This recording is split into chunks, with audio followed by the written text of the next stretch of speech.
Right, here's a short video about the key terms test. Hopefully you all go through this and are a little bit clearer on some of these subject-specific bits of language that you need to use in any exam.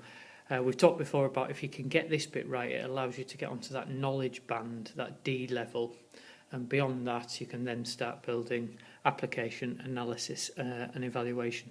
But this really is the foundation, so you must get this bit right. Right, so we'll start off with chain of production. So this is the process when a product starts as a set of raw materials, an input, and it's manufactured in the secondary sector of industry, and then somehow in the tertiary sector, the service sector, it's sold to the public, or it's sold to another business to carry on with whatever service they provide. So chain of production is when it moves through from an input, a raw material, through to an output in the tertiary sector. A little tick on that one. So next up is interdependence. This is how the primary, secondary and tertiary sector depend on one another to actually make revenue, to make sales. So the primary sector depends on the secondary sector to actually manufacture the raw materials into a product, and then the secondary sector relies on the tertiary sector to actually distribute, sell those particular products or services.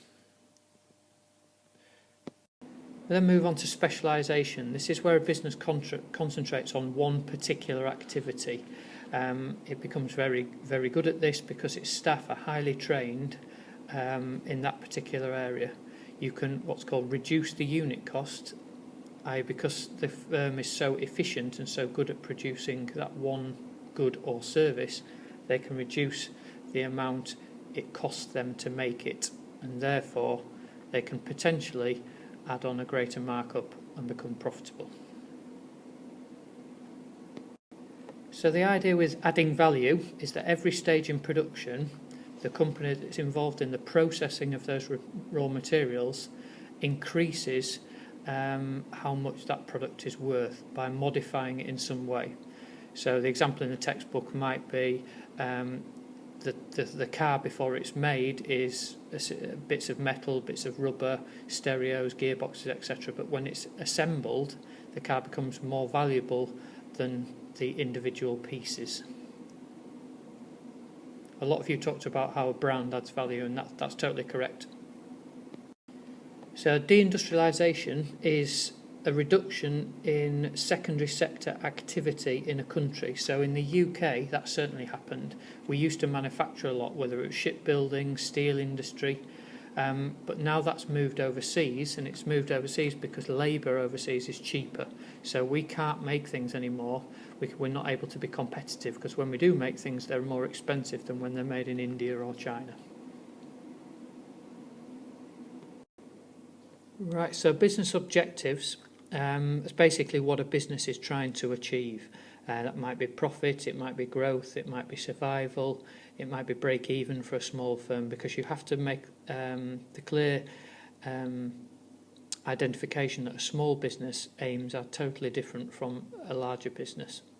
You should also be mentioning SMART objectives, because it's then clear that you know exactly what it is. So SMART is specific, measurable, achievable, realistic and timed. Remember that objectives are the steps en route to achieving the business aim. So if I just quickly give that one a tick and move on to mission statement. Mission statement is a brief summary of or an overview of what the business is trying to achieve. Very similar to business aims, but it tries to sum it up in a couple of sentences. So for Apple, their mission statement would be to try and improve sort of connectivity of everybody who uses their products. It's supposed to, their mission is to improve the quality of life we lead by making sure we're more interconnected. But their aims would be slightly different because they would have to look at how they're then going to achieve that. So dividend. Dividend is only paid to shareholders when a business makes a profit.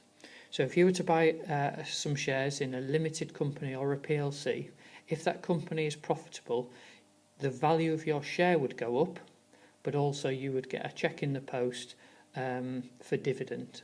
So it's a payment. If the business is profitable, you as a shareholder win twice, basically. Your share goes up in value and you get a payment that's called dividend. Second to last one here, market share. Market share is the amount of the market that a particular business controls. So if you think of Nike and Adidas, they would have a huge percentage of the sports industry market share, and it's often done in a percentage. So the whole market being 100%, and let's say maybe Nike have that percentage of the market, Adidas have that, and then the rest is cut up between sort of all the others, Lacoste, Lonsdale, all the other particular brands in there. So the bigger your market share, the more dominant you are. So a sleeping partner is often a partner, obviously within a partnership, that injects capital and maybe some ideas and wants to be involved in the key changes within the business, but more often than not, they're not involved in the daily running of the business. So they stand back to a certain degree and maybe only become involved with major decisions.